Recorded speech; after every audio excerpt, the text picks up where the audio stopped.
तर मग मी तिला चला बाबा मुली शिकवती चांगली आहे, चला सुधरून जाईल ह्या हिशोबाने मी तिला रूम माझ्या दिल्या, घर राहायला दिल्यानंतर ती काय मुलीला घेऊन सरपण आणायची, ती सरपणावर तिने कसं 6 महिने वर्ष चालवल्यानंतर मी तिला अनेक वेळा बोलले की तू दोन्ही माझ्या घरापाशी दोन्ही बाजूनी तू सरपणाचे ढिगरे लावते, तिचं माझं थोडं वातावरण म्हणजे भांडणं वगैरे व्हायचे, बिघडायचे, कारण ती त्या काळात तिची परिस्थिती बी नव्हती आणि मला जास्त बोलता बी येत नव्हतं.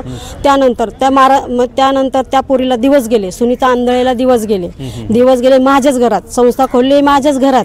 आणि दिवस गेल्यानंतर मग 4 महिने झाल्यानंतर मला असं कळलं की तिला दिवस गेले. तिचं लग्न नाही झालं, मग दिवस गेले कसे?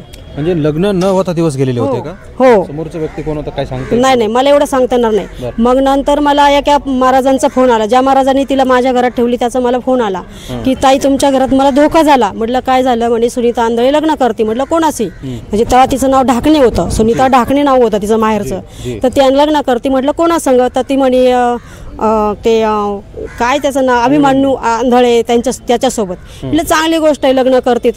तर मग मी तर म्हटलं तिला तर 4 महिने गेले, मग लग्न आत्ता का करते? ह्या हिशोबाने मी जरा तिला बोलले आणि तिला घरातून बाहेर काढण्याचे प्रयत्न चालू केले की मग त्यानंतर तिचं लग्न माझ्याच घरात झालं, मुलगा हे माझ्याच घरात झाला आणि संस्था ही माझ्याच घरात सुरुवात झाली. त्यानंतर तिची जी वागणूक, जे काय बोलणं चालणं जे काय हे थोडं मला बदलत गेलं. तर आता बघा, एक महिला जर पुढे जात असेल तर चांगलीच गोष्ट आहे, आपण जळायचं काही कारण नाही. तिच्या घरी इथले पोलीस गेले, तिच्या घरी तिथं बाळासाहेब सानप होता, तो अर्ध्या वाटात पोलिसाला घ्यायला आला. त्या पत्रामध्ये त्या जे पेपर आहे त्याच्यामध्ये तिची आई पोलीस आणि बाळासाहेब सानप बसलेला आहे. तर बाळासाहेब सानप कोण आहे? हा संस्था चालक आहे.